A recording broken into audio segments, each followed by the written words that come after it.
globalización y reducción de la pobreza 1. Catedrático de la Universidad de Columbia, Nueva York. Javier Sala y Martin. Comenzaré por un trabajo mío sobre las estadísticas de la pobreza en el mundo, que empezó como una pelea que tuve con la ONU y con el Banco Mundial sobre cómo se estaban construyendo los datos de pobreza en el mundo y que se ha traducido en dos conclusiones felices para mí. La primera es que mi trabajo se ha publicado en el Quarterly Journal of Economics 2, una de las revistas de economía de más prestigio en todo el mundo. La segunda, y más importante, es que ha llevado a la ONU y al Banco Mundial a reconocer que antes de predicar sobre lo mal que va el mundo por culpa de la globalización neoliberal salvaje, como la denominan algunos, hay que mirar los números. Y es que cuando se miran los números se ve que las conclusiones de algunos no son correctas. Mucha gente que no mira los datos y que confía ciegamente en las teorías sin contrastar cree, como el director de Le Monde Diplomatique, Ignacio Ramonet, que el avance dramático de la globalización neoliberal va acompañado de un crecimiento explosivo de las desigualdades y del retorno de la pobreza. Si tomamos el planeta en su conjunto, las 358 personas más ricas del mundo tienen una riqueza superior a la renta del 45% más pobre. 3. He de señalar que, de entrada, comete un error que ya en primero de carrera ningún estudiante de economía comete, y es que no se puede comparar riqueza con renta. Por tanto, es un error conceptual decir que las 358 personas más ricas del mundo tienen la misma riqueza que la renta de los 2.600 millones más pobres de la humanidad. En la ONU se cree básicamente lo mismo, que por culpa de la globalización neoliberal la pobreza y la desigualdad en el mundo aumentan, que estos contrastes entre ricos y pobres van aumentando progresivamente. Noam Chomsky, uno de los líderes del movimiento antiglobalización, ha afirmado lo siguiente. En lo referente a las rentas, las 1. Transcripción editada de la intervención de la POE en el campus AE, Navaterana, Madrid, julio de 2005. 2. Javier Sala y Martin. The World Distribution of Income, High Poverty and Convergence, Period, Quarterly Journal of Economics, May 2006, Vol. 121, no, 2, 351-397.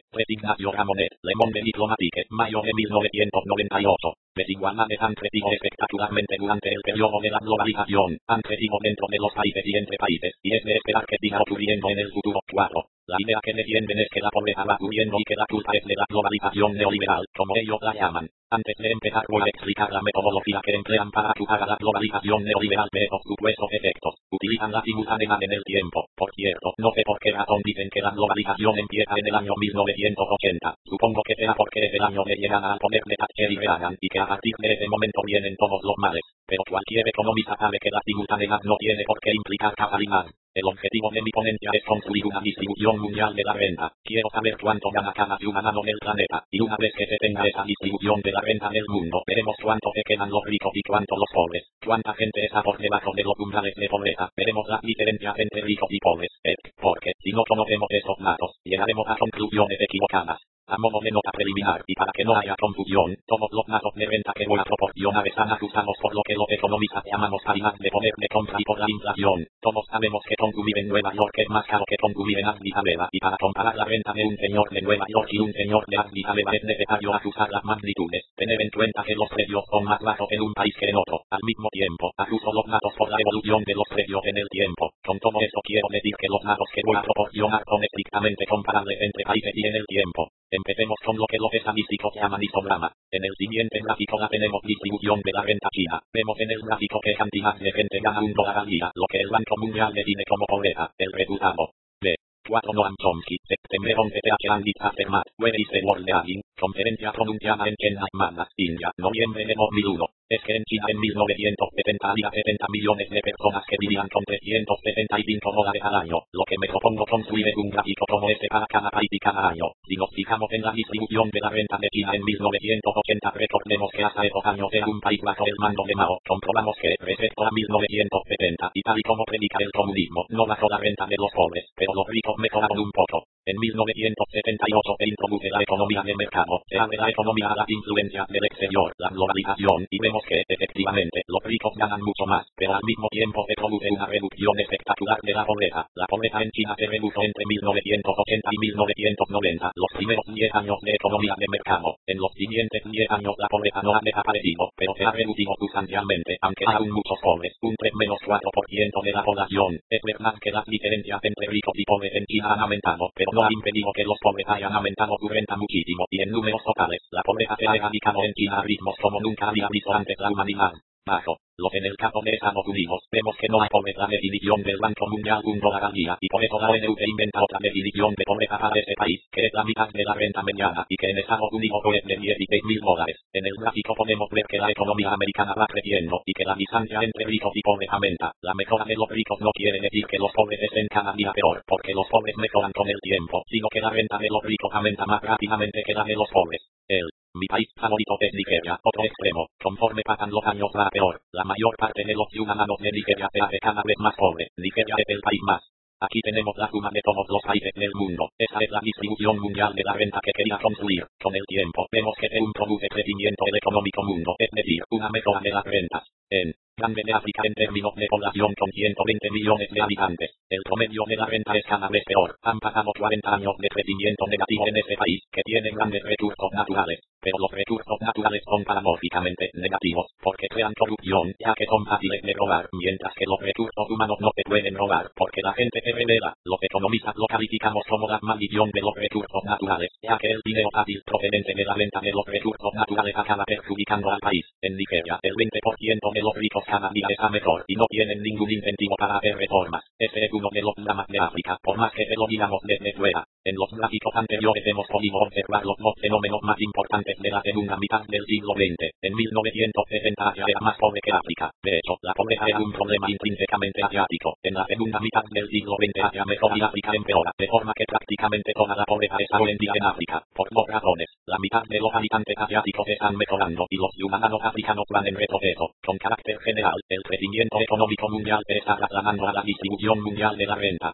Una vez que tenemos construida la distribución mundial de la renta nos podemos preguntar lo que planteábamos al principio. ¿Es verdad que la pobreza surgió durante la época de la globalización neoliberal? ¿Es verdad que la desigualdad entre ricos y pobres ha aumentado? Para ello, primero he calculado la fracción de la humanidad que era pobre en el año 1970 y la he comparado con la de 1980, 1990 y 2000. Sin embargo, la primera pregunta que uno debe hacerse es por qué $1 diario marca el umbral de la pobreza. Es un límite arbitrario que se eligió en 1970 a partir de una determinada cantidad de rupias que los indios consideraban un límite de pobreza y que equivalía aproximadamente a $1 diario. Y es un límite arbitrario porque la pobreza no es un concepto fácil.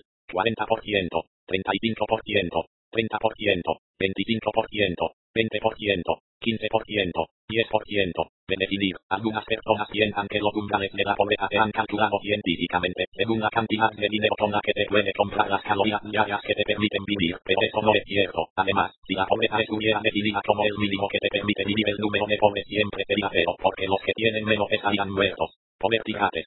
Como umbral pobreza, el de es, pues, arbitrario, por considerar la fracción del planeta que vive con una renta por debajo de $1,5 al día, y vemos que las tasas de pobreza han disminuido enormemente. En el año 2000 se habían reducido a un tercio de su valor en 1970. No sé si se han reducido por la globalización neoliberal salvaje, pero coincide con esas dos décadas. Es verdad que una cosa es la fracción tasas de pobreza y otra el número de pobres. La población mundial ha aumentado y pudiera ser que la fracción de pobreza haya bajado, pero que, con el aumento de población, el número de pobres se haya incrementado. Pero, ¿qué se debería tener en cuenta? ¿La fracción de pobreza o el número de pobres? Obviamente, lo que se pretende es que tanto el número de pobres como la fracción disminuyan cada día. 1990, 5%, 0%, 1980, 1985, 1995, 1975, 1970, 2000, $570, $826, $495. Es número. Afortunadamente eso es lo que vivimos desde 1980. El de pobreza hasta 1980 aumentaba, pero cuando comienza la llamada globalización neoliberal salvaje y cuando China su liberaliza economía, introduce el mercado como pilar de su sistema económico y se abre al exterior, la pobreza baja de 1.200 millones a menos de 800 millones de habitantes.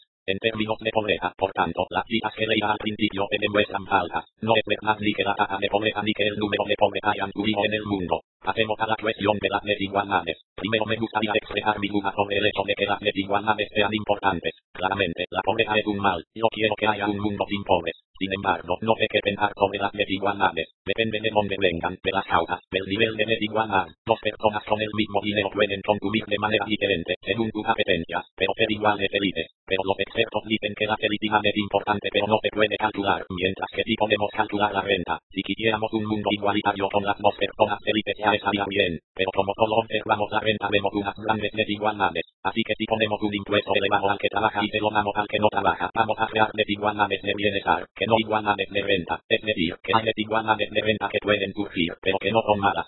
Otra desigualdad se produce, por ejemplo, en China, donde los pobres, la gente con renta más baja, ven aumentada su renta en un 10% y la gente más rica en un 20%. ¿Es eso mejor o peor? Los pobres han mejorado en un 10% y los ricos en un 20%, con lo que las desigualdades han subido. Hay gente a la que le puede molestar que haya desigualdades, pero ya necesitamos hablar de qué es lo que nos gusta. Necesitamos explicitar cuáles son nuestras preferencias sobre las desigualdades. Porque hay gente que tiene envidia, hay gente a la que lo peor que le puede pasar es que el vecino se compre un BMW doble y cuando eso pasa, por tanto, la pobreza es mala, punto. En ese aspecto no podemos venir con argumentos, pero el asunto de las desigualdades es ya opinable. En todo caso, voy a considerar que las desigualdades también son interesantes y las voy a calcular. Al hacer estos cálculos damos con un problema. Los economistas no se ponen de acuerdo. Hay muchas maneras de calcular las desigualdades y he descubierto que la gente que las calcula no había trabajado nunca en ese mundo de la microeconomía de las desigualdades. Es gente muy violenta. Si no utilizas tu índice, se enfadan. El problema es que como hay muchas maneras inteligentes de medir las desigualdades, si dan resultados distintos y podemos escoger, pues básicamente podemos también escoger el resultado. Si queremos que las desigualdades suban, vamos al menú de desigualdades y escogemos el índice que muestra que las desigualdades suben y decimos, ¿ves? O al revés, sí. Queremos que bajen. Por lo tanto, como yo no soy violento, lo que voy a hacer es utilizar las zonas y dejar que ustedes escojan. Índice. Una medida que es muy conocida es el índice de Gini. Según este la desigualdad subió hasta más o menos el año 80 y, curiosamente, a partir de dicho año ha ido bajando. Eso sí, no ha ido bajando de manera homogénea ni uniforme. Hay periodos en que las desigualdades pueden subir. Hay periodos de 4 o 5 años durante los cuales las desigualdades suben, aunque a largo plazo, en un periodo de 20 años, han bajado claramente. El problema es que a veces nos encontramos con estudios que solo analizan 4 o 5 años. En particular, el estudio más famoso publicado por las Naciones Unidas, que es el estudio de Blanco Milanovic, decía que la globalización es la causa del aumento de las desigualdades y más a los de 5 años, que por casualidad van de 1985 a 1990. Entonces uno podría concluir que las desigualdades han aumentado, pero lo cierto es que si analizas los datos en el largo plazo, te das cuenta de que ha escogido precisamente los 5 años en los que habían subido. Por lo tanto, la conclusión es exactamente la equivocada. Las desigualdades entrevieron la historia contemporánea. Creo que eso es un fenómeno muy importante porque la es nueva historia de la humanidad. Hay gente como Bob Gignon, que es el economista jefe del Banco Mundial, que ha hecho estudios sobre las desigualdades en el tiempo. No sé cómo lo ha hecho porque es muy difícil calcularlas, pero al remontarse a 1820 se ve que las desigualdades han subido y subido. Yo no sé si estos datos son buenos, pero claramente tienen razón. La fecha de 1820 es más o menos la fecha de la Revolución Industrial 1760 en el caso de Inglaterra. Antes de la Revolución Industrial, casi todos los ciudadanos del mundo eran iguales, es decir, igual de pobres. Había un rey, había un césar, había un burócrata chino, había gente rica, pero eran poquísimos. La mayor parte de la gente, la mayor parte de los ciudadanos del planeta eran agricultores, en China, en América y en Europa, y vivían en niveles de subsistencia. Comían, se vestían y se morían, es decir, estaban al nivel de subsistencia. Por lo tanto, en todo el planeta la gente era más o menos igual de pobre. Pero, de repente, en Inglaterra se inicia la revolución industrial. La revolución industrial tiene dos características. La primera es que la gente se hace rica y la segunda es que se produce una tasa de crecimiento explosiva, es decir, que se hace cada año más rica. De manera que en la Inglaterra de hoy, los ciudadanos de a pie viven mucho mejor de lo que vivía el César o los reyes en el siglo XV. Tienen cosas que antes no tenían. Tienen dentistas, gafas, tienen calefacción, CDs, helados de vanilla y muñecas Barbie. Todo lo que antes no existía. Y eso empieza primero en Inglaterra. Si lo comparamos con la población de hoy, la situación previa a la revolución industrial sería la equivalente a la de 6.000 millones de personas igual de pobres. De repente, los ingleses, que son pocos, empiezan a crecer. La distancia va creciendo. Luego se apuntan los norteamericanos, el resto de Europa, Australia, Japón. Las diferencias van subiendo y, en términos de la población mundial, había 1.000 millones de ciudadanos la OCDE, esencialmente, creciendo sin parar y 5.000 millones de personas pobres como ratas, viviendo en niveles de subsistencia. Esa es la historia del siglo XIX y de casi todo el siglo XX. Pero en 1980 pasan cosas fantásticas. 1.300 millones de chinos empiezan a crecer, 1.100 millones de indios empiezan a crecer, 300 millones de indonesios empiezan a crecer, 50 millones de malayos, tailandeses, también, más de la mitad de la población del planeta de repente empieza a crecer, y lo hace al 6, al 7, al 10%, es decir, que la mitad de los que estaban abajo convergen rapidísimamente hacia nuestros niveles, y eso es lo que causa que las desigualdades empiecen a bajar, porque la mayor parte del planeta se ha apuntado a la revolución industrial y su renta raza por primera vez en la historia convergen con las nuestras. Desde que se inventó por primera vez la agricultura, hace 10.000 años, hasta las desigualdades eran más o menos constantes. De repente, en los siglos 19 y buena parte del 20, subieron y ahora, desde 1980, por primera vez, están volviendo a bajar. La revolución industrial. Así son las cosas si nos fijamos en el índice de Gini, pero son las mismas si nos fijamos en otro índice, el de coeficiente Atkinson. ¿Cómo? Observamos el mismo dibujo, exactamente. El índice de Pell también ofrece el mismo patrón. B.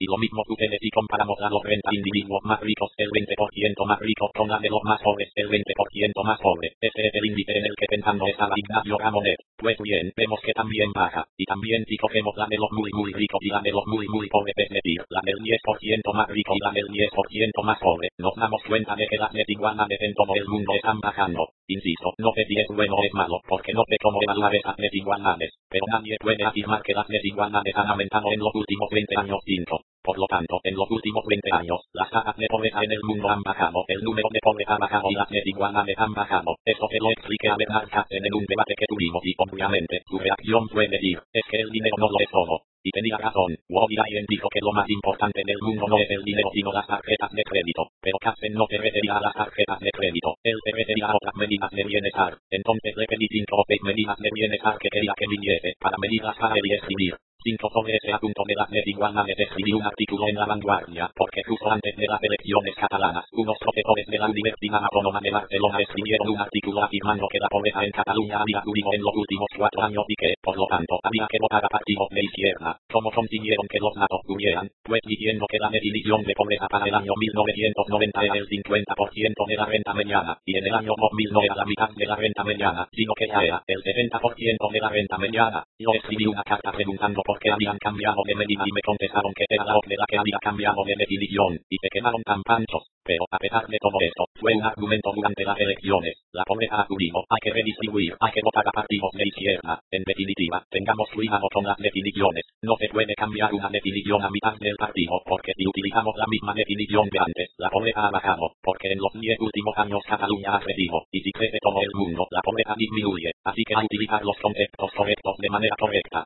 1970, 2000, 1970, 2000, 1970, 2000, 12%, 10%, child mortality, life expectancy, 8%, 6%, 4%, 2%, 0%, 40%, 35%, 30%, 25%, 20%, 15%, 10%, 5%, 0%. Un artículo en La Vanguardia explicando cuál había sido el resultado. Él me dijo esas: esperanza de vida, mortalidad infantil, educación, acceso a agua potable y alcantarillado. Los resultados los podemos apreciar en los gráficos siguientes: 78, 76, 74, 72, 70, 58, 56. 3,000, 2,500, 2,000, 1,500, 1,000, 90%, 80%, 70%, 60%, 50%, 40%, 30%, 20%, 10%, 0%, 100%, 80%, 70%, 40%, 20%. 90%, 80%, 70%, 60%, 50%, 40%, 30%, 20%, 10%, 0%. Calorie intake per capita Tick World. Fraction of starving population por ciento. Secondary enrollment ratio. Primary enrollment ratio. Access to water. Literacy rate. 100%, 80%, 60%, 40%, 20%, 0%, 1970, 2000, 1970, 2000, 1970, 2000, 1970, 2000, 1970, 2000, 500, 0, 0%, dólar 3,000, dólar 2,500, dólar 2,000. Es decir, que todas esas formas de medir el bienestar, propuestas por los que no les gusta el dinero, también dicen lo mismo, que en los últimos 20 años hemos mejorado mucho. Ahora uno podría decir, como vosotros habéis utilizado el argumento de que lo que hay que mirar es la simultaneidad y todo eso ha pasado en las 2 décadas de globalización neoliberal capitalista salvaje, el gran aumento del bienestar mundial debe estar también capado por esa globalización neoliberal salvaje. Sin embargo, como ya hemos dicho, eso es trampa. Como ya hemos indicado que la causalidad y la simultaneidad no son lo mismo, voy a hacer algo más. Para evaluar el papel de la globalización voy a hacer un experimento. Voy a dividir el mundo en 3 grupos. Los países que más se han abierto desde el año 80, es decir, los más globalizados, los que más se han pegado, y los del medio. Vamos a dejar de lado al grupo del medio y vamos a comparar los que más se han globalizado y los que menos. Vamos a confeccionar la misma distribución de renta que hicimos al principio, y así podremos calcular quién ha reducido la pobreza. Wages Steve World. $1,500.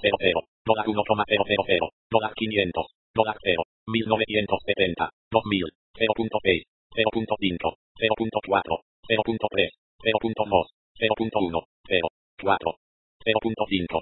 0.45. 0.4. 0.35. 0.3. 0.25. 0.2. 0.15. 0.1. 0.05. 0. 4. Globalizadores. 5. 6. 7. 8. 9. 10. 11. 1970. 1980. 1990. 1998. Antiglobalizadores. 5. 6. 7. 8. 9. 10. 11. 1970. 1980. 1990. 1998. Los vamos a empezar por globalizadores. Países vemos que la pobreza va bajando en el mundo de forma sistemática desde 1970. Los países que se han globalizado no les ha ido nada mal. Vamos a ver qué pasa en los países antiglobalizadores. Los países que se han pegado. Desde 1980 en adelante la pobreza ha empezado a subir. Este fenómeno contrasta con el hecho de que a los ricos les ha ido bien en estos países no globalizados. A los pobres les ha ido fatal. El debate de la globalización es un debate muy importante. No es una cosa retórica de liberales contra intervencionistas, de derechas contra izquierdas. No es un debate retórico ni teórico. Es un debate importante porque tiene consecuencias importantes sobre el bienestar de millones de ciudadanos.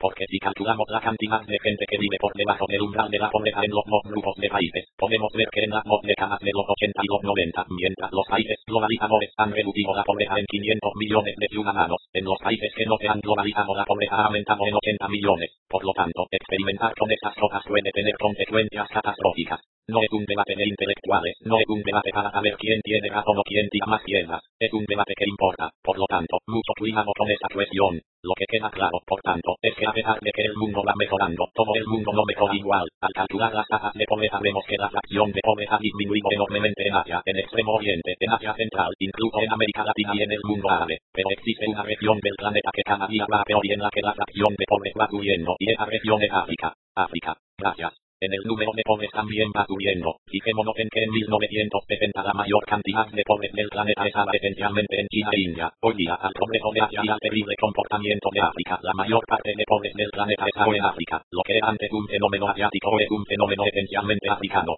Por lo tanto, vivimos en un mundo que no es perfecto, en un mundo que en su globalidad va mejorando, pero también en un mundo en el que África es un desastre. Lo que nos podemos preguntar es si la culpa del desastre de África es de la globalización. Para responder a esa cuestión debemos preguntarnos qué es la globalización. Yo diría que la globalización económica es el libre movimiento de 5 cosas: capital, trabajo, mercancías, comercio, tecnología e información. Preguntémonos si el problema de África radica en una excesiva circulación de capital. ¿Acaso el problema en África es que la gente invierte demasiado allí, que las compañías multinacionales están invirtiendo y por lo tanto explotando a los africanos? El problema de África es que nadie invierte en África. ¿Conocéis a alguien que invierta en África? ¿Conocéis a alguien que conozca a alguien que invierta en África? Nadie invierte en África, ni siquiera los propios africanos invierten en África. Cuando los africanos tienen $4 los envían a Suiza. Así que decir que el problema de África es que hay demasiado capital extranjero, que hay demasiada movilidad de capital, es irónico. Por cierto, podríamos comparar eso con lo que pasa en Asia. En Asia sí que hay empresas extranjeras por todas partes, capital extranjero por todas partes, inversión directa extranjera por todas partes. En África, no.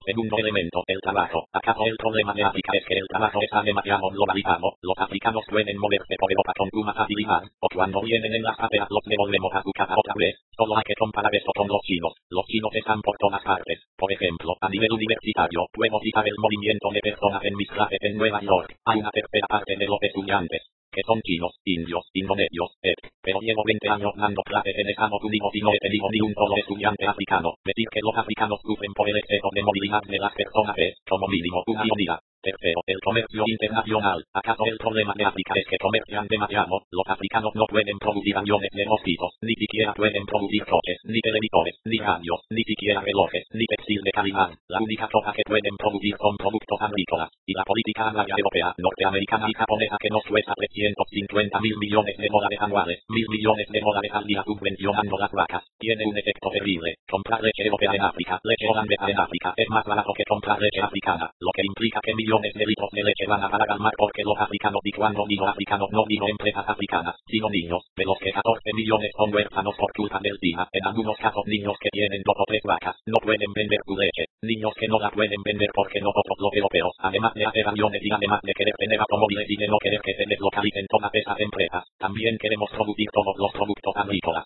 Y como somos unos, los subvencionamos con impuestos, sin importarnos el mal que eso causa en países africanos. Y cuando digo productos agrícolas, digo también flores, o cualquier tipo de productos simples que ellos pueden hacer. Nosotros los europeos no deberíamos estar produciendo esas cosas. Y si no queremos que ellos emigren, debemos dejar que trabajen en su casa y compremos sus productos. Decir que el problema en África es que hay un exceso de comercio internacional y que la globalización comercial les perjudica es, a mi juicio, una obscenidad. Cuarto elemento, la tecnología. ¿Acaso el problema de África es que sufren un exceso de tecnología europea? El problema de África es que las tecnologías que nosotros utilizamos no les llegan a ellos, como, por ejemplo, la tecnología de antirretrovirales del SIDA, que inventamos nosotros cuando el SIDA era un problema de gente rica, es decir, de americanos y de europeos, y que los africanos no pueden utilizar porque los tratamientos retrovirales necesitan equipos y capital humano suficiente para analizar a los enfermos y cambiarles el cóctel de pastillas retrovirales muy a menudo, porque el virus del SIDA muta muy rápidamente. La tecnología existe. Frente a eso, la fracción de población infectada que vive hoy día en el sur de África es del 33%. En Europa era un problema fácil de drogadicción, pero en África es un problema puramente heterosexual, porque el 50% de la gente sexualmente activa está infectada, lo que quiere decir obviamente que el 50% de las mujeres embarazadas están infectadas, lo que quiere decir que el 50% de los niños ya nacen condenados a muerte. 14 millones de niños huérfanos en África, sin madre ni padre, sin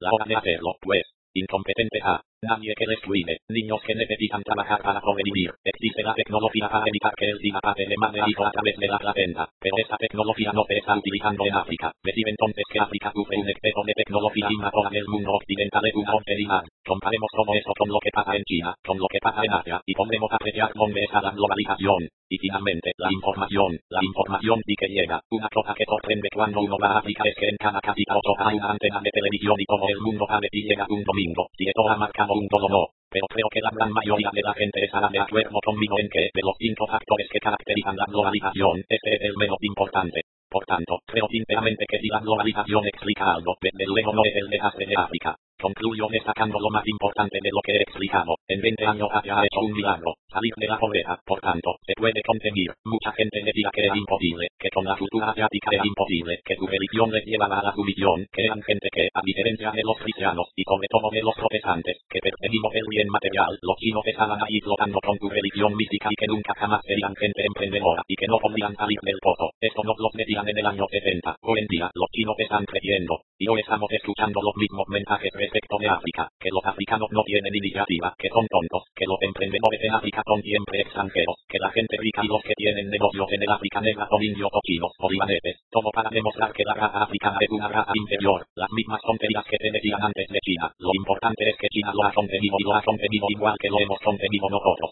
¿Cómo lo hemos conseguido? Con la tasa Tobin, con la renta básica, con la calidad del 0,7%, con la condonación de la deuda, con la antiglobalización. La respuesta es no. La respuesta es que lo hemos conseguido con la economía capitalista de mercado. Así es como lo hemos conseguido nosotros. Así es como lo ha conseguido China y así es como lo conseguirán los africanos, abriendo las fronteras a la globalización que todavía no ha llegado. Es verdad que ha habido grados de intervencionismo diversos. No todo es Hong Kong, no todo es Estados Unidos. Los chinos están funcionando con un grado bastante elevado de intervencionismo, pero funciona. Lo que está claro es que todos los países que funcionan tienen mercados, tienen apertura. Por lo tanto, concluyo con un mensaje optimista. Si Asia lo está consiguiendo, África también lo puede conseguir.